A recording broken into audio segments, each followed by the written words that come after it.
In the second web lecture on Chapter 1, I'm going to very briefly introduce to you the idea of evolution by natural selection. This is a topic that you're going to cover more in the next semester of BioCore and in even immensely greater detail when eventually you take evolution as an upperclassman.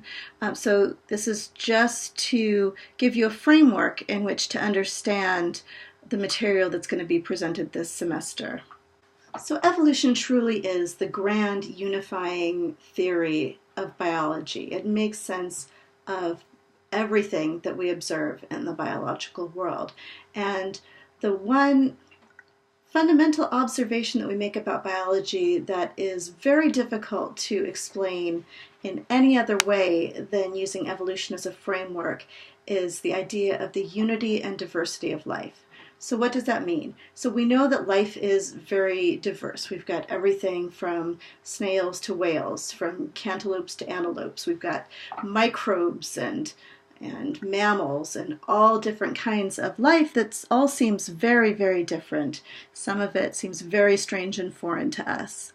But amongst all of this diversity of life, there are certain things that unite all living things, but also groups of organisms. So this is the basis of our classification systems for organisms, these unifying features that they share in common. So evolution is the one idea that makes logical sense of this unity within diversity. Darwin described this phenomenon of unity and diversity in a phrase, descent with modification. So descent with modification basically means that the unity part, the things that are shared in common between different organisms, are shared because they were inherited from the same common ancestor in those different groups. So they are shared because of common descent with modification. So what is the modification part of this? Evolution can be defined as change over time in heritable traits. So this change is the modification part. That accounts for the diversity, and the descent accounts for the unity. So this is really the grand theory that explains this big mystery of life, that is this unity and diversity. The fact that evolution has occurred on Earth is supported by a huge abundance of evidence coming from different areas of biology independently, coming to the conclusion that evolution did in fact occur. So again, you'll be learning much more about what that evolution is. It's beyond the scope of this brief introduction. And in the words of the great population geneticist Theodosius Dobzhansky, nothing in biology makes sense except in the light of evolution. So this is a critical unifying theory that explains life.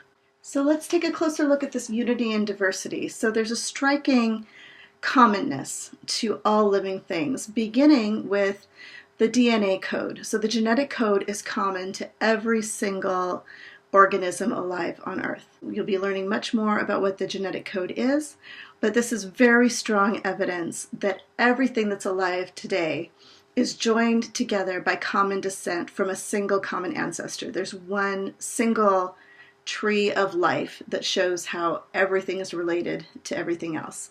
So another way of saying that is that you are related through a common ancestor somewhere in the evolutionary past to every single organism that is alive on Earth today. Pretty cool, right? So unity is evidence in a lot of individual features also, from cell structure. So the example that you see here from your book is the structure of cilia in this single-celled protozoan, the paramecium, and also these cilia cells that line the trachea or the windpipe in humans. And if you look at the molecular structure of these microtubules that make up these cilia, you see the exact same organization of microtubules that compose those cilia. And this is so because these structures were inherited in common from a very ancient common ancestor between these protozoans and humans. But not only at the cell level and molecular structure, we also see this in many, many kinds of morphological structures in the body parts of animals. So what you're looking at now is the forelimb bone structure of several different mammals, and you would not recognize these as being very similar limbs at all. We've got the hand and arm of a human. We've got the digging forelimb of a mole that's adapted for generating high forces to dig through the earth. We've got the very long forelimb of a horse that is modified for running at great speeds. The dolphin flipper, a very different structure, and the wing of a bat, again, a very, very different structure. But within these very different structures, this diversity, we see unity. We see the exact same arrangements of a single humerus, paired radius and ulna, little cluster of wrist bones or carpals, followed by metacarpals. And we see the same arrangement in every single one of these. And in fact, if you looked at any kind of land-living vertebrate, any vertebrate that's not a fish, you'll see the same exact arrangement of forelimb bones, showing the common descent of all of these organisms that all inherited this bone structure from a common ancestor. Not only do we see this unity and diversity in living organisms, but we can also trace this through the fossil record and see all of these common structures in organisms that are extinct, but leave fossil remains. So this history of life is documented by fossils and other evidence, and this is the saga of a changing Earth billions of years old that produced all of this diversity by minute changes generation to generation through evolutionary time. Let's take a closer look at how natural selection works and how Charles Darwin, who came up with this model of natural selection to explain evolutionary change. So what are the observations that he made? So the first observation is that individuals in a population vary in their traits. So not every individual is exactly the same. There are going to be minor variations. And the source of that variability is basically, we know now, explained by recombination of genetic material between the two parents of that individual, if it's a diploid organism, and also genetic mutations generate variability constantly. Darwin didn't know that, but he did make the observation that individuals vary, and that much of this variability seems to be heritable. So remember I said that evolution is change over time in heritable traits, traits that are passed down from parent to offspring. So we're not talking about any traits that are acquired during the lifetime of the organism, things that are affected by the environment. We're only talking about traits that are passed down from parent to offspring. He also noted that more offspring are produced than can survive. So what does that mean? That means that if any pair of parents produce more than 2 offspring in their lifetime, that's going to cause exponential population growth over generations. And at some point, that's going to reach the limit that the environment can support. Resources are not going to be sufficient to support this increasing population. So when it comes to that point that resources become scarce, then there's going to be competition. Some are going to survive and reproduce, and some are not. He also made the observation that species are generally well suited to their environment. This idea of form following function that we talked about in the last web lecture.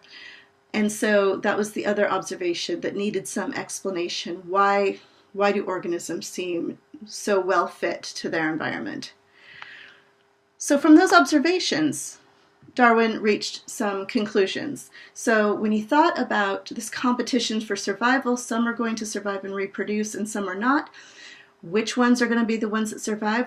It's a natural logical conclusion that the ones that are going to survive are the ones that are best suited to their environment, the ones that are best able to survive in that particular environment. So the natural environment is going to select individuals to survive based on whose traits, whose heritable traits, best adapt them to survive in that environment.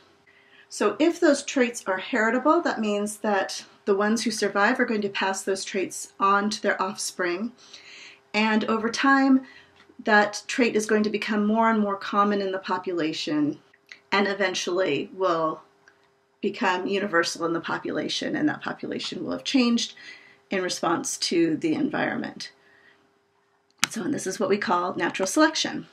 So evolution occurs as a direct result of variation in reproductive success of individuals, which causes a change from one generation to the next in the frequency of those traits, or how common those traits are in the population.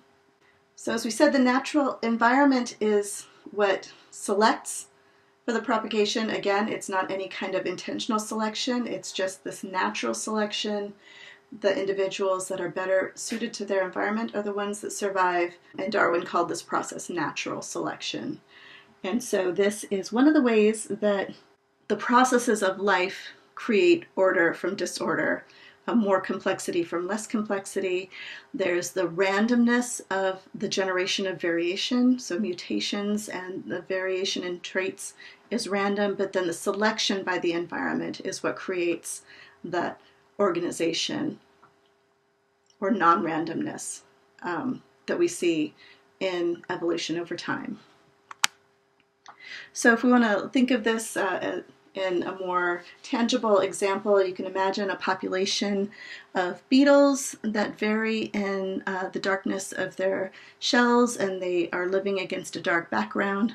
Obviously, the lighter ones are more visible to predators, such as this bird, and are going to be more likely to be the ones who are eaten. They're going to be consumed at a greater rate, and a greater percentage of them will be consumed than the darker ones. So then those darker ones that are left are going to be the ones to reproduce and pass on the genes for a dark body to the next generation, until eventually you have an entire population of dark individuals. So now that you have the basics of natural selection, I want to think about this idea of what is a theory. So this is touching on some of the ideas of the process of science, which is the other part of Chapter 1. You'll get more information about facts, hypotheses, models, and theories in the video that I've asked you to watch. But I want to think about what is a theory. What does it mean to say that something is a theory? So this is obviously addressing the response of people who are opposed to the idea of evolution, saying that it's just a theory. And often they'll say it's not a fact, it's just a theory. So let's think about what is a fact, what is a theory, what do we mean as scientists when we say fact versus theory. And so in common language, when we talk about facts, we're talking about something known to be true, or something that is true. But in science, that's just a subset of what facts are. So there are things that can be true that are not necessarily facts. In science, we talk about a truth that's known by actual experience or observation, something that can be observed or recorded. Okay, so something that's based on an actual observation. So there are many things that are true that can't be observed. In science, we would not call those facts. Facts are just observations. So what do we mean in just casual conversation when we talk about theory? So sometimes we're talking about a guess or conjecture. I have a theory about this. People say this all the time. Sometimes, as in when people say evolution is just a theory, they're saying that it's a proposed explanation whose status is still conjectural. It's just kind of a guess, hasn't been tested yet, in contrast to well-established propositions that are regarded as actual matters of actual fact. So this is another way that people just kind of use the word theory casually. But in science, we mean something very different when we say something is a theory. In science, a theory is a coherent group of tested general propositions, commonly regarded as correct, that can be used as principles of explanation and prediction for a class of phenomena. So I want to bring your attention to several of the words in this definition. The first word is tested. So that means that these propositions have been supported by empirical evidence, by facts that have been collected, actual observations that have been made, and has not been refuted by any of those facts, any of those tests. The second word is explanation. So a theory has to have explanatory power. It's got to explain how something works. The third word is prediction. So it has to, in addition to that explanation of a phenomena, it has to be able to predict the outcome of some experiment that falls under its domain. You have to be able to use it to predict the outcome of experiments or predict future events in some way. The last word I want to bring your attention to is a class of phenomena. So theories have to be broad. So there's this common idea that once a hypothesis is tested and the results are consistent with that hypothesis, then it becomes a theory. That is not correct. Theories are broadly applicable across entire fields. So, in order to get the blue ribbon and become a theory, you have to meet these 4 criteria. You have to encompass a broad range of phenomena. You have to be supported by every experiment that falls under the domain of that theory, that domain will be clearly defined by the theory. You have to have explanatory power, and you have to have predictive power. So the theory of evolution meets all of these criteria. So if we think about facts and theories and how they're related to each other, a famous science writer, Carl Zimmer, once said that all scientists seek to understand the invisible. There's some phenomenon that can't be directly observed that we want to understand. We want to make meaning of it. And so if you think of this phenomenon as being kind of the image that's going to be represented by this puzzle, you can think of the puzzle pieces as individual observable facts that you need to put together in some way, and the theory would be kind of the rules for putting those together, the understanding of how it all fits together. And so when we apply the theory to a very large number of independent observations, we come closer and closer to being able to see the whole picture of that invisible thing. So I'm sure you all know that evolution is a theory that some people consider controversial. Among biologists, it's not considered controversial at all. There's a very, very, very small amount of disagreement, and most of that disagreement is about the details of how evolution works and not whether evolution is true.